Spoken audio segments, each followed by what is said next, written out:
오늘 우리에게 주시는 말씀을 함께 나누겠습니다. 누가복음 4장 1절에서 13절입니다. 신약 성경 93페이지 누가복음 4장 1절에서 13절의 말씀을 함께 나누도록 하겠습니다. 제가 먼저 1절을 읽겠습니다. 예수께서 성령의 충만함을 입어 요단강에서 돌아오사 광야에서 40일 동안 성령에게 이끌리시며 마귀에게 시험을 받으시더라. 이 모든 날에 아무것도 잡수시지 아니하시니 날수가 다함에 줄이신지라. 마귀가 이르되 네가 만일 하나님의 아들이여든 이 돌들에게 명하여 떡이 되게 하라. 예수께서 대답하시되 기록된 바 사람이 떡으로만 살 것이 아니라 하였느니라. 마귀가 또 예수를 이끌고 올라가서 순식간에 천하 만국을 보이며 이르되 이 모든 권위와 그 영광을 내가 네게 주리라.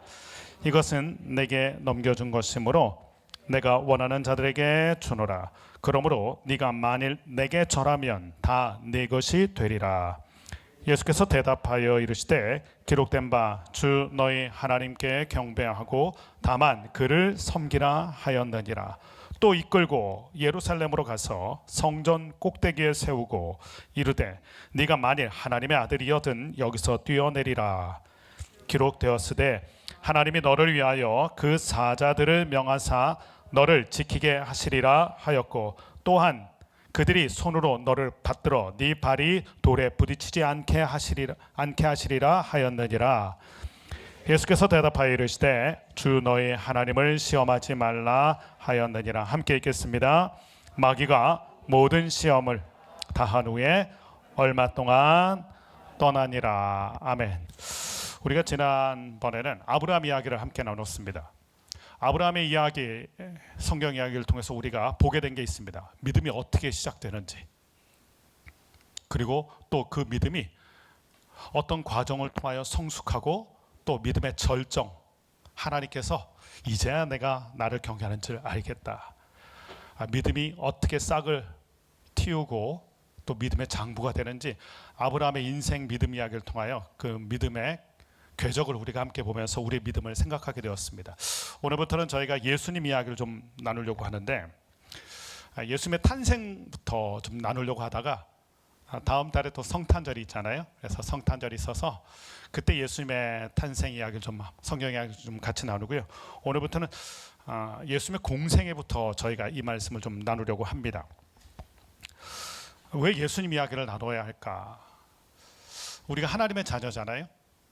하나님의 자녀로 이 땅에서 어떻게 살아가야 될지를 잘 보여주신 분이 하나님의 아들 예수 그리스도십니다. 하나님의 아들이 이 땅에서 어떻게 사셨는지를 보면 하나님의 아들과 딸, 우리가 하나님의 자녀가 됐는데 하나님의 자녀인 우리가 어떻게 살아가야 될지를 하나님의 아들이 다 보여주셨어요. 예수님이 이 땅의 삶을 통하여.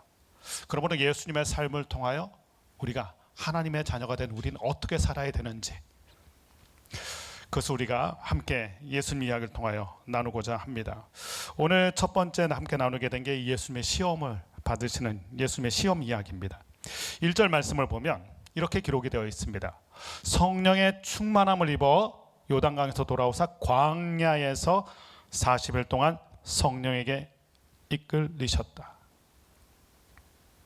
광야에서 예수님이 40일 동안, 광야는 사실 하루도 있기 힘든 땅이거든요.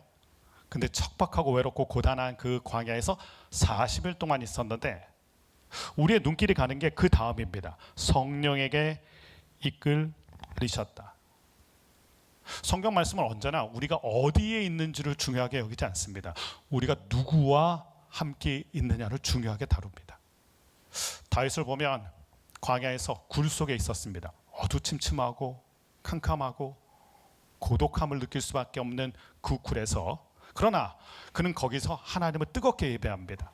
비파야 수구마 깨어라, 내가 새벽을 깨우리로다 고백하면서 광야에서 진실한 하나님과의 만남을 통하여 거룩한 예배자가 됩니다. 여러분, 광야의 그 굴에서 예배를 못 드리면요, 아무리 좋은 성전에 갖다 놔도, 아무리 좋은 교회에 갖다 놔도 예배 못 드립니다. 왜 다윗이 거룩한 예배자가 됐을까요? 광야의 굴에서도 예배할 수 있는 예배 영성이 있었기 때문에 그가 어디서든 거룩한 예배자로 쓰임을 받았던 거죠. 다니엘의 세 친구는 풀무불 가운데 있었습니다. 그런데 거기에 하나님의 사자가 그 가운데 같이 계셨죠. 우리는 관심은 우리가 어디 있느냐예요. 근데 성경의 관심은 네가 지금 누구와 함께 하고 있느냐가 성경의 관심입니다. 오늘 보세요. 예수님 지금 광야에 있어요. 우린 광야가 눈에 들어올 것 같지만, 그러나 성경은 무엇을 얘기하냐면 그 광야에서 예수님이 성령에게 이끌리셨다. 광야가 아니라 성령에 이끌리셨다. 여기에 우리의 눈길이 갑니다. 여러분, 광야의 본질이 뭘까요? 많은 믿음의 사람들이 광야를 실제적으로 경험했고 믿음의 길을 걸어가는 저희들도 인생 광야를 경험할 때가 있습니다. 근데 광야의 본질이 무엇일까요? 광야 생각하면 우리는 고독을 생각하고 외로움을 생각하고 척박함을 생각해요. 그런데 광야의 본질, 성경이 말하는 광야의 본질은 하나님의 임재예요. 성령에게 이끌리셨다. 광야의 본질은 고독이 아니에요. 광야의 본질은 어떻게 보면 성령 충만이고 성령의 임재인 것을 성경이 얘기해 주시고 계세요. 그러므로 오늘 우리의 인생이 광야길을 걸어간다면 우리가 집중할 건 내가 홀로 되었다, 인생길이 척박하다, 이게 아니에요. 믿음의 눈을 떠서 광야의 본질인 성령의 충만함과 성령의 임재, 그리고 성령께서 우리를 이끌어 가신다. 출애굽기하고 민수기에 나오는 광야 이스라엘 백성의 본질은 무엇이었습니까? 하나님의 임재, 불기둥과 구름기둥으로 그들을 인도하시는 임재와 인도. 오늘 말씀도 동일하게 나와요. 광야인데 광야의 본질은 무엇입니까? 성령에게 이끌리셨다. 오늘 그 누군가가 광야의 길을 걷고 있다면 이것을 기억하십시오. 광야의 본질은 고난이 아니에요. 광야의 본질은 하나님의 임재와 하나님의 인도하심. 그러므로 우리 모두가 광야길에서 성령 충만할 수 있기를 주님의 이름으로 축원합니다. 이 광야에서 예수님께서 성령에 이끌리셨는데 2절 말씀 보면 오늘 말씀의 핵심인 세 가지 시험을 마귀에게 당하십니다. 이 세 가지 시험, 저희가 어렸을 때부터 성경학교, 주일학교 많이 들었던 내용이죠. 내용들은 다 알고 있어요. 조금 더 우리가 좀 집중해서 이 시험이 무엇이며 이 시험을 어떻게 이기셨는지를 함께 보겠는데 2절을 다시 한번 보십시오. 2절 말씀을 읽어보겠습니다. 시작. 마귀에게 시험을 받으시더라. 이 모든 날에 아무것도 잡수시지 아니하시니 날수가 다함에 줄이신지라. 1절과 2절을 보면서 두 가지에 놀라게 됩니다.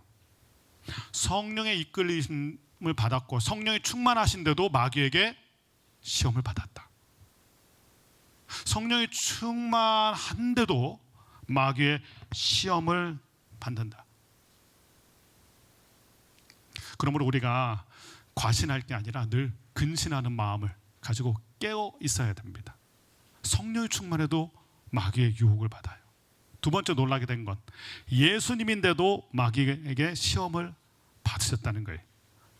시험과 유혹에는 사각지대가 없어요.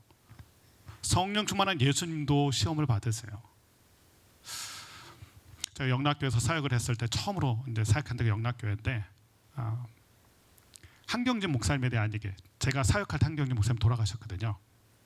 한경진 목사님에 대한 이야기 많이 전에 들었는데 저에게 참 충격이 되었던 이야기가 있어요.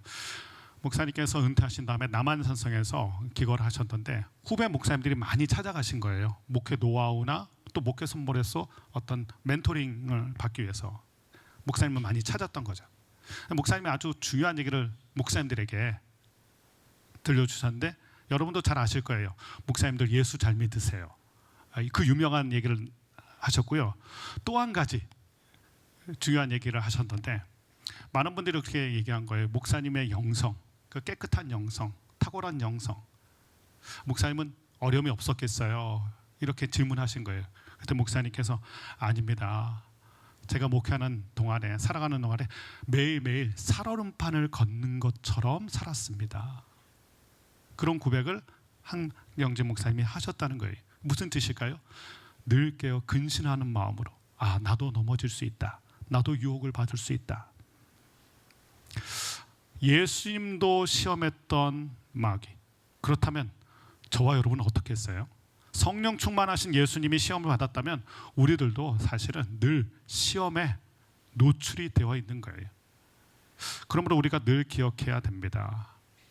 시험의 사각지대, 유혹의 사각지대가 없다는 걸 깨닫고 우리 자신을 늘 깨어서 근신하는 삶으로 우리 자신을 살아가야 된다는 것, 이것을 우리가 1절과 2절 말씀에서 깨달아 알 수가 있어요. 그러면서 본격적인 마귀의 시험이 이어지는데 세 가지를 시험합니다. 근데 이 세 가지가 중요해요. 마귀가 우리에게 똑같은 이 세 가지 유형으로 우리를 시험하거든요. 그러므로 이 케이스 스터디라고 그러죠. 우리가 이 케이스를 잘 공부를 해야 됩니다. 그러면 우리에게 다가오는 마귀의 유혹이 어떤 모양으로 오는지, 우린 또 어떻게 그것을 이겨내는지를 깨닫게 되기 때문입니다. 첫 번째 시험을 한번 보겠습니다. 3절 말씀을 같이 읽어봅니다. 3절입니다. 시작. 마귀가 이르되 네가 만일 하나님의 아들이여든 이 돌들에게 명하여 떡이 되게 하라.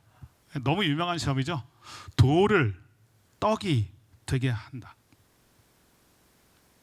예수님의 기적을 한번 생각해 보세요. 물이 변하여 포도주가 되고, 오병이어 한 어린아이의 도시락이 변하여 장정만 5,000명을 먹이는 엄청난 기적이 되고, 또 칠병이어의 기적도 일어나고, 무리로 걸으시고, 이런 걸 생각해 볼 때 만약에 필요하다면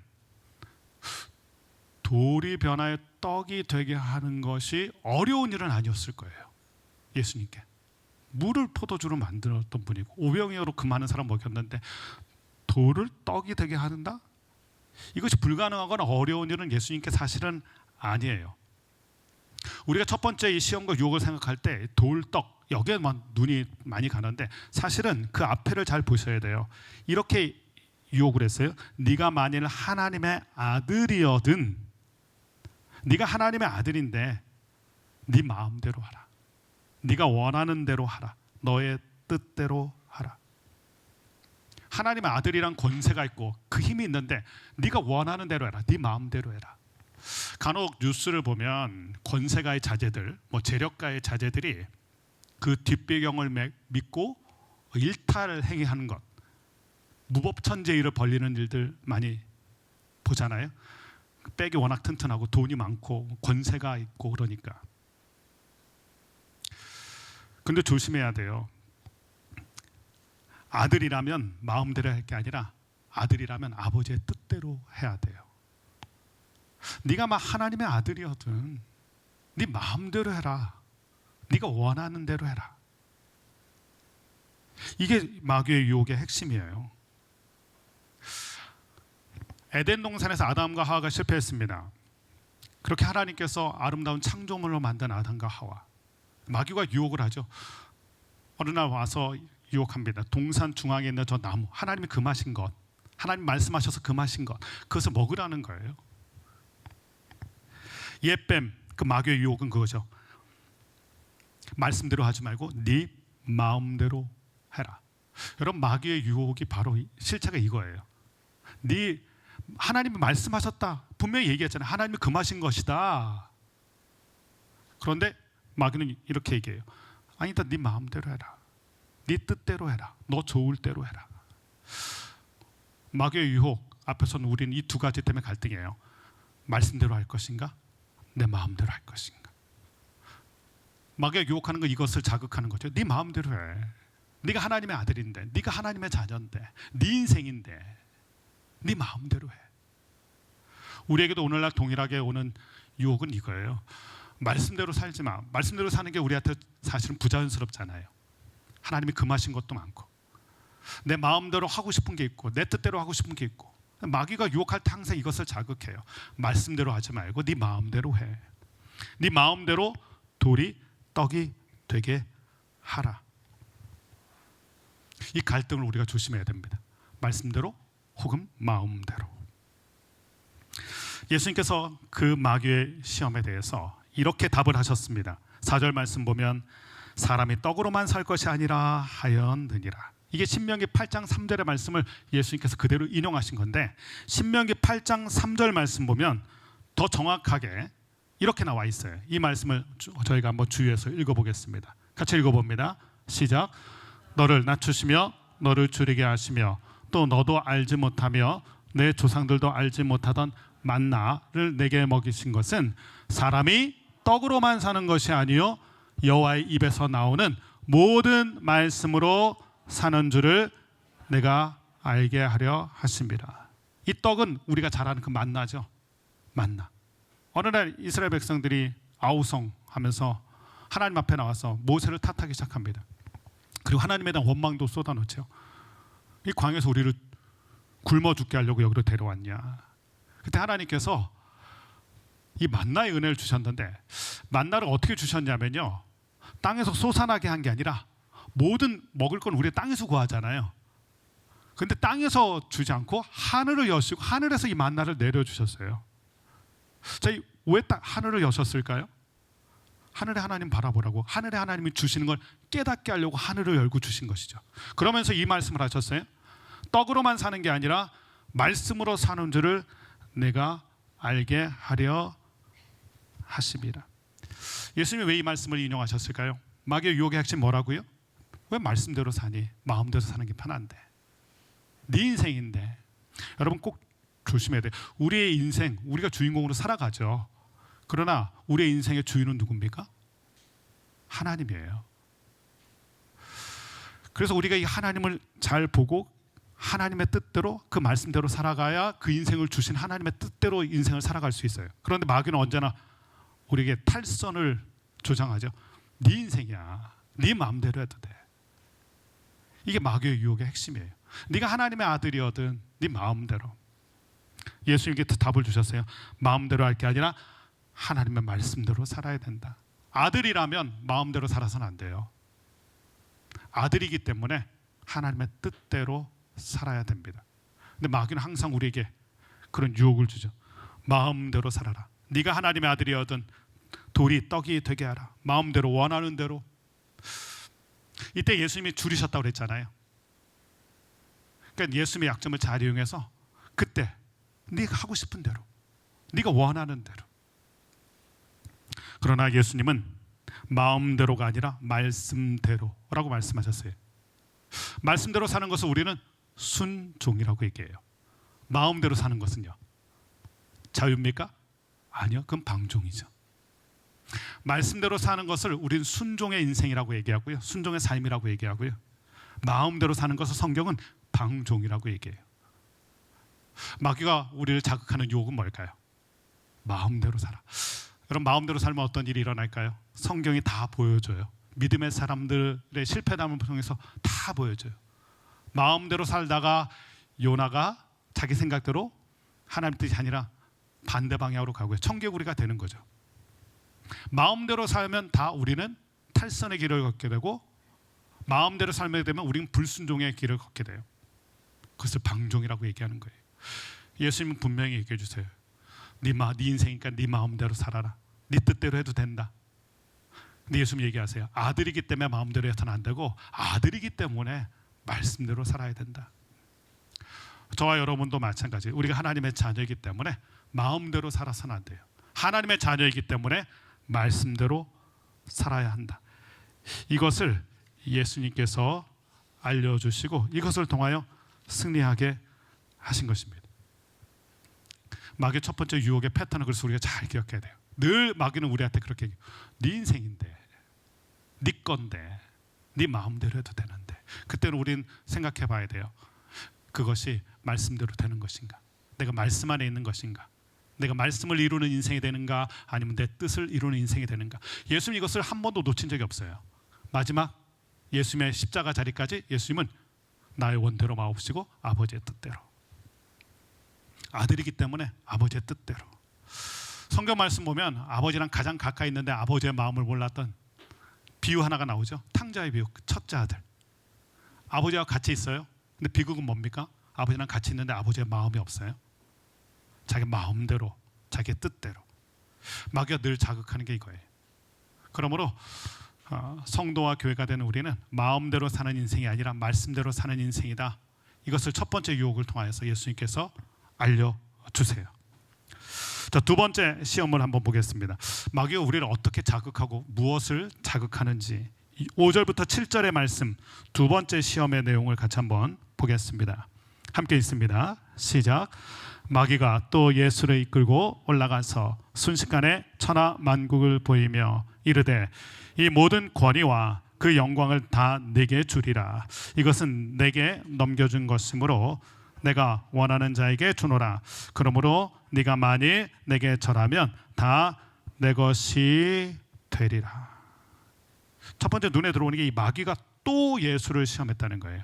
아, 시험은 계속되는구나. 유혹은 계속되는구나. 저희가 새벽 큐티 때마다 요셉의 인생을 보았잖아요. 보디발의 아내가 날마다 유혹한다. 여러분, 날마다 유혹하면 어떻게 됩니까? 우리는 날마다 거절해야죠. 날마다 유혹이 오면 마귀는 이런 생각한 거죠. 보디발의 아내는 이렇게 생각한 거죠.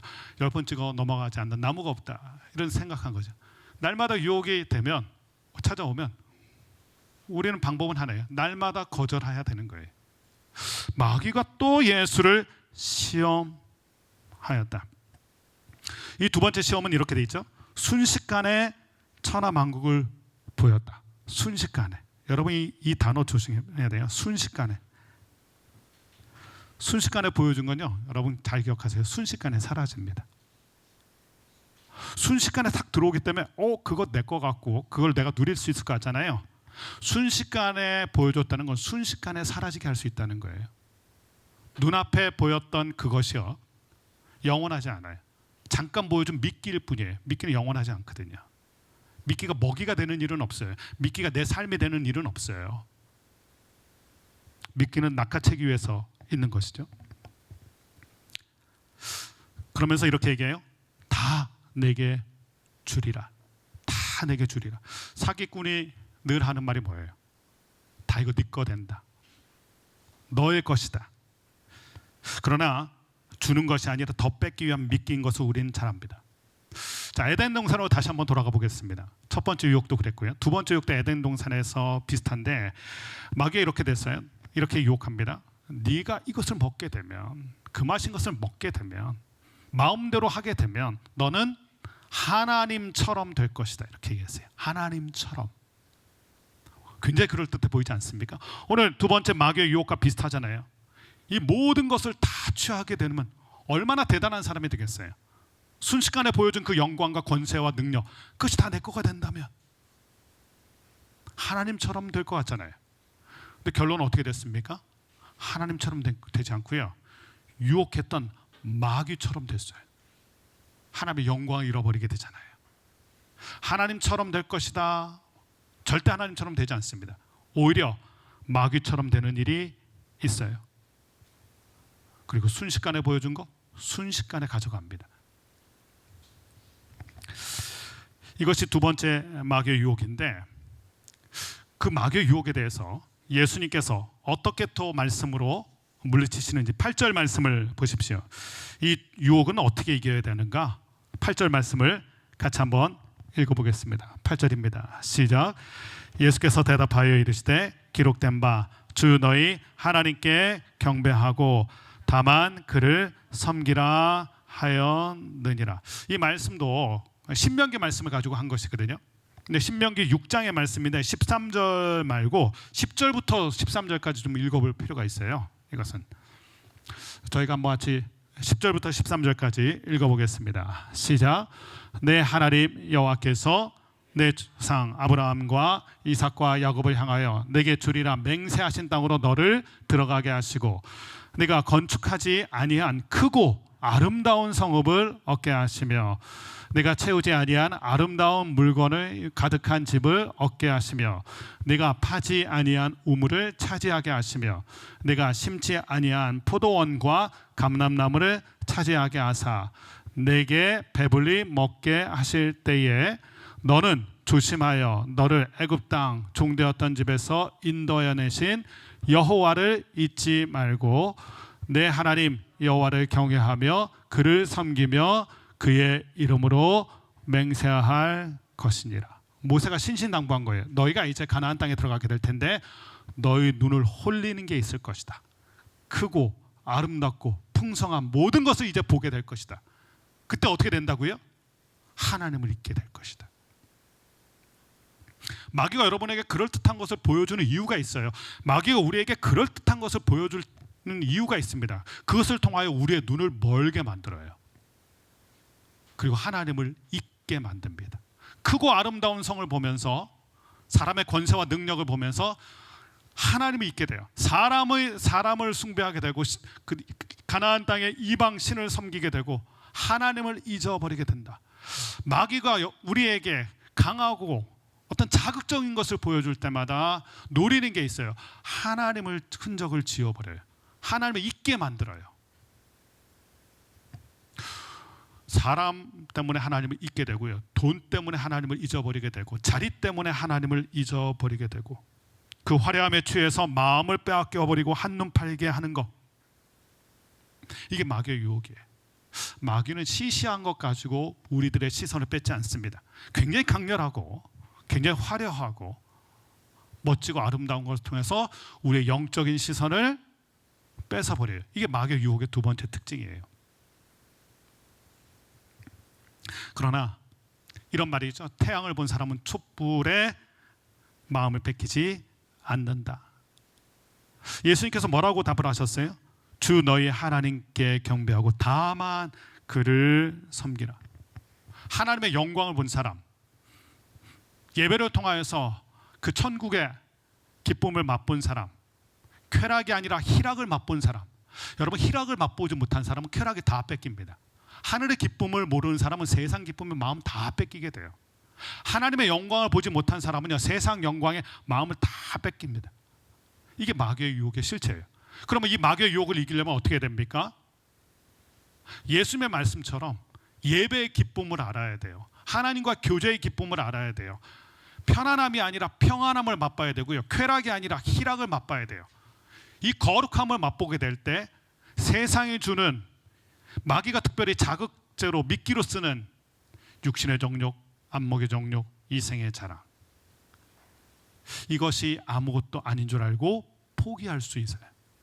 그러나 예배의 기쁨을 모르는 사람, 하나님과의 친밀함의 기쁨을 모르는 사람, 평안함의 깊이를 모르는 사람, 희락의 깊이를 모르는 사람은 편안함을 추구할 때, 쾌락을 추구할 때 다 불나방처럼 날아가게 되는 거예요. 예수님께서 그래서 두 번째 유혹, 이 마귀의 유혹을 이겨내는 방법을 알려주신 거예요. 하나님과의 친밀한 교제 가운데 그 기쁨이 있어야 되고, 그 평안함이 있어야 되고, 하늘의 영광을 맛봐야 된다. 그래서요, 성도와 교회는 예배를 통하여 하늘의 영광, 거룩한 임재, 평안을 맛보면서 세상의 이 유혹을, 특별히 육신의 정욕, 안목의 정욕, 이세의 자랑을 끊어낼 수 있어요. 태양을 빛을 본 사람 촛불에 만족하지 않는 것처럼 하늘의 기쁨을 맛봤기 때문에, 그 희락을 알기 때문에 쾌락에 취하지 않는다는 거예요. 이것을 예수님께서 알려주세요. 두 번째 유혹이 무엇인지 우리는 알았고요, 그 두 번째 유혹을 이기는 법도 예수님이 알려주신 거예요. 더 영적이어야 돼요. 우리가 이 세상에서, 세상은 더욱더 화려해지고 더욱더 자극적이 될 것입니다. 그 화려함과 자극, 마귀의 미끼, 유혹으로부터 이기는 것은 더욱더 순전한 예배의 기쁨이 있어야 되고요, 거룩한 교제의 기쁨이 있어야 돼요. 하늘의 영광을 맛봐야 됩니다. 세 번째 마귀의 유혹, 같이 한번 보겠습니다. 9절입니다. 9절 같이 한번 읽어보겠습니다. 시작. 또 이끌고 예루살렘으로 가서 성전 꼭대기에 세우고 이르되 네가 만일 하나님의 아들이거든 여기서 뛰어내리라. 자, 두 번째, 세 번째 시험의 공통점이 하나 있어요. 이게 다 어디서 이루어졌냐면 높은 데서 이루어졌어요. 높은 데, 성전 꼭대기, 그 다음에 높은 데 가서 천하만국의 영광을 보여준 거 아니에요? 높아졌을 때가 사실 위험해요. 우리가 잘 될 때 사실 유혹에 많이 걸려들어요. 성경 말씀 보면 다 잘 될 때 유혹이 시작됐어요. 요셉도 마찬가지죠. 요셉이 가정 총무가 되고 인정받고 막 쓰임 받을 때 그때 보디발의 안에 유혹이 있었고요. 삼손도 삼손의 힘이 막 발휘되면서 영웅이 될 때 그가 유혹에 빠져들었고요. 사울 왕도 그가 전쟁 이기면서 전쟁 영웅이 되면서 사람들에게 높임을 받을 때 그때 강력한 또 교만의 유혹이 있고요. 이 높은 자리는 위험한 자리예요. 그래서 높은 자리는 위대한 자리가 아닙니다. 위험한 자리예요. 우리 항상 높은 자리를 탐해요. 그러나 그럴수록 위기가 많다는 걸 꼭 기억을 해야 됩니다. 마귀가 그것을 또 이용하죠. 높은 곳에서 뛰어내리라. 이 예루살렘 성전은 일단 높기도 하지만요, 많은 사람의 주목을 받는 곳이에요. 이스라엘 사람, 유대인들이 많이 지금 와서 이 성전에 있고요. 성전에서 만약 그런 일이 벌어진다면 예수님은 사람들에게 인기를 얻게 됩니다. 인기. 제가 늘 말씀드리죠. 인기가 중요하지 않아요. 성도와 교회에겐 하나님의 인정이 중요해요. 사람들의 인기 늘 조심해야 돼요. 만약 예수님이 거기서 뛰어내린다면 예수님은 쉽게 사람들의 마음을 얻을 수 있을 것입니다. 스타가 되었기 때문에. 그리고 사람들이 예수님을 우러러 보게 될 거예요. 이 높은 곳에서 이루어졌다는 게 우리가 지금 깨닫게 되는 것이고, 그리고 또 이렇게 마귀가 얘기했어요. 거기서 뛰어내리면 천사가 너의 발을 받들어서 다치지 않게 할 것이다. 자, 이런 쇼킹한 장면들, 이게 원래 시편 91편의 말씀인데, 마귀가요 광명한 천사로 나타나기도 하고 택한 자라도 미혹하기 위해서 마귀가 말씀을 가지고 장난 많이 쳐요. 이단이 그렇잖아요. 이단 보면 다 말씀 갖고 장난치는 건데 거기에 혹해서 넘어가서 어려움을 겪는 경우가 많잖아요. 자, 이 유혹, 높은 곳에 떨어져서 사람들에게 주목을 받고 사람들에게 인기를 얻고 스타가 되는 것. 그러나 하나님의 아들로서 이 땅에 오신 예수님은 스타가 되려고 오신 분이 아니라 종으로 오셨죠. 종. 예수님의 모습은 철저한 종의 모습이셨어요. 스타가 되려고 오신 게 아니라 종으로 섬기러 오셨어요. 군림하기 위해서 오신 분이 아니라 섬기러 오신 분이에요. 근데 마귀는 항상 우리에게 주는 유혹이 무엇이냐면 우리가 높아지게 만들어요. 마음이 높은 자리. 제자들 보세요. 제자들의 꿈 무엇이었어요? 예루살렘 드림을 가지고 있었고 거기서 누가 좌의정 영의정이 되느냐, 누가 예수님이 왕이 되셨을 때 높임 받을 때 오른팔 왼팔이 되느냐, 다 여기에 관심이 있었어요. 이게 다 유혹이에요. 그러나 예수님은 군림하는 자가 아니라 섬기는 자로 오셨고 종으로 오셨어요. 바울은 아주 자극적으로 우리한테 좀 얘기해요. 우리가 무명한 자 같으나 유명한 자다. 추구했던 게 뭐였을까요? 유명한 자입니까? 바울은 그런 삶을 추구한 적이 없어요. 어떻게 보면 바울은 무명을 선택했던 사람이에요. 찬송가 가사 중에 우리에게 도전이 되는 가사가 있어요. 이름 없이 빛도 없이 감사하며 섬기리다. 이름 없이 빛도 없이 감사하며 섬기리다. 어떤 목사님과 얘기를 나누면서 제 마음이 불편했던 적이 있어요. 그 목사님이 저에게 이런 얘기를 하시더라고요. 한국 교회가 다시 그 영광을 차지하려면 스타들이 나타나야 된다 얘기하시더라고요. 그 말의 의미가 뭔지는 좀 알겠어요. 예전에 이제 한국 교회가 부흥을 맞이했을 때 사실 몇몇 분의 아주 강렬한 리더십, 카리스마 리더십이 있는 분들을 통해서 교회가 이렇게 성장한 케이스가 있잖아요. 그런 의미로 얘기하신 거는 맞는 것 같아요. 그러나 조심해야 돼요. 스타 목사가 되려고 하다가 스타병에 걸리셨다가 많은 분들이 올무에 걸려서 넘어지는 거 우리가 너무 많이 봐왔잖아요. 성도와 교회가 스타가 되려는 거 좀 조심해야 돼요. 예수님은 그러신 적이 없거든요. 종으로 낮아지시길 기뻐하셨고 바울도 무명한 자로서의 삶을, 전도자의 삶을 살았고, 우리 너무 유명해지려고 그래요. 누가 나를 알아봐주기 원하고 누가 나를 우러러 보기를 원하고. 근데 여러분, 그때가 사실 굉장한 큰 위기입니다.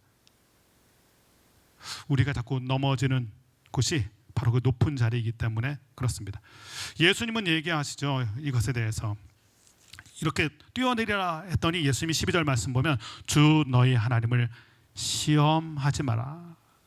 높아지려는 건 다 뭐라고요? 마귀의 시험이에요. 그게 바로 유혹입니다. 특별히 성전 조심해야 돼요. 성전은 누가 빛나야 됩니까? 하나님의 영광이 빛나는 곳이고 하나님이 영광을 받으시는 곳이에요. 근데 성전에서 내가 빛이 나기 원하고 내가 좀 누군가에게 인기 있기 원하고, 이거는 정말 조심해야 되겠죠. 그래서 예수님이 얘기하세요. 하나님을 시험하는 것이다. 자, 이 세 가지 마귀의 시험, 케이스 스터디를 저희가 지금 한 거예요. 하나님의 아들이라면 어떻게 해야 된다고요? 마음대로 해서는 아니고 말씀대로 해야 이 시험을 유혹을 이겨낼 수 있어요. 그리고 하늘의 영광을 맛봐야 세상의 영광, 이 미끼를 이겨낼 수 있는 힘이 나고요. 그리고 높아지려는 게 아니라 십자가를 지고 주님의 길을 걸어야 돼요. 낮아지셨던 예수님의 자리를 한번 생각해 보세요. 예수님의 자리 처음은 어디였습니까? 마구간이에요. 마지막은요? 십자가예요. 낮음으로 시작하셔서 낮음으로 끝내신 게 예수님의 삶이에요. 우린 다 예수님을 닮기 위해서 예수의 길을 걷는 사람들입니다. 그런데 이 낮아짐을 우리가 배우지 못한다면 우린 끊임없이 마귀의 유혹에 노출이 되고 그 마귀의 유혹 때문에 끊임없이 넘어지게 될 것입니다. 예수님은 공생애를 시작하시면서 이 치명적인 세 가지 유혹을 말씀으로 이겨내셨어요. 공통점이 하나 있죠. 세 가지 다 말씀의 검으로 이겨내셨다. 시험의 유혹, 이 달콤한 마귀의 유혹을 이겨내려면 우리가 말씀 충만해야 되는구나. 말씀의 검으로 이겨내야 되는구나. 그래서 우리가 늘 큐티를 강조하는 거잖아요. 큐티하면서 말씀을 우리가 양식으로 삼고 그 말씀이 여러분 입력이 돼야 인풋이 있어야 아웃풋이 있는 거예요. 말씀이 들어와야 말씀이 나올 수 있는 거예요. 그래서 예수님이 말씀으로 이겼다는 것을 우리가 이 세 가지 시험을 통해서 또 한 번 깨닫게 됩니다. 그러면서 마지막으로 한 가지를 더 보려고 하는데 13절의 말씀이에요. 유혹은 다 끝났어요. 그런데 13절에 어떤 말씀이 있습니까? 마귀가 모든 시험을 다한 후에 얼마 동안 떠나니라. 잠깐 뒤로 물러섰을 뿐이라는 거예요. 아예 떠나간 게 아니에요. 기회를 엿보고 잠깐 물러섰던 거죠. 그래서 성경 말씀에는 틈새를 누리는 마귀를 향해서 우리의 자세를 이렇게 얘기하죠. 마귀에게 틈을 주지 말라. 사도 바울이 빈틈을 노리는 마귀에게 틈을 주지 말아라. 방법은 하나입니다. 예수님께서 보여준 대로 늘 말씀 충만한 거예요. 성령 충만하신 예수님께서 늘 말씀으로 충만하셔서 이 마귀의 유혹을 이겨내셨습니다. 여러분과 저도 다가오는 유혹의 모양새는 좀 다를 거예요. 그러나 유혹의 본질은 똑같습니다. 세 가지예요. 네 마음대로 해라. 마음대로 하고 싶을 때 한번 생각해 봐야 됩니다. 이게 하나님의 말씀과 충돌하는 건 아닌지. 마음대로 하는 게 방종이고요, 말씀대로 하는 게 순종이에요. 그거 꼭 기억해 봐야 되고요. 두 번째는 우리가 예배의 깊이, 하늘의 영광을 끊임없이 누려야 됩니다. 말씀의 깊이를 누려야 됩니다. 말씀이 주는 희락과 평화를 누려야 됩니다. 그래야 세상의 화려함에 끌려가지 않습니다. 불나방으로 끌려가지 않는다는 거예요. 그리고 세 번째, 우린 무명한 자 같으나 유명한 자가 되는 것. 하나님이 아시는 사람 되는 게 중요해요. 부자와 나사로의 비유가 줬던 게 그거 아니에요? 부자와 나사로는 많은 게 비교가 됐습니다. 사는 집, 먹는 음식, 입는 옷. 사람들은 다 부자를 좋아했죠. 그런데 성경이 보여주는 실체는 뭐였습니까? 결정적인 차이는 뭡니까? 먹는 것, 입는 것, 사는 집이 차이, 그게 결정적인 차이가 아니었어요. 성경이 보여주는 차이는 부자는 이름이 없고요, 나사로는 거지였지만 나사로라는 이름이 성경에 기록되었다는 거예요. 성경이 기록했다는 건 하나님이 그렇게 기억하신다는 거거든요. 부자가 아무리 사람들에게 인기가 있었고 화려했지만 하나님이 기억하시지 않는 이름, 그래서 하나님 품으로 못 가잖아요. 이 세상을 살면서 예수님의 삶을 본받기로, 예수의 길을 따르기로 원하는 저희들이라면 어떤 삶을 살아야 되고 어떻게 유혹을 이겨내야 될까? 예수님이 오늘 이 세 가지를 말씀해 주셨어요. 이것을 우리가 예수님 이야기를 시작하면서 처음에 이것을 잘 간직해야 됩니다. 그래야 예수님의 길을 따라갈 수 있어요. 광야에서 예수님도 시험한 마귀라면 늘 우리를 건드릴 것입니다. 그때마다 성령 충만과 말씀 충만으로 승리하는 우리가 되기를 바라고, 우리가 누구의 길을 쫓아가야 되는지 오늘 말씀 보면서 예수님이 걸으셨던 길, 그 말씀의 길, 그 성령 충만의 길을 우리 모두가 믿음으로 걸어 승리하게 되는 역사가 있게 되기를 주님의 이름으로 간절히 축원합니다.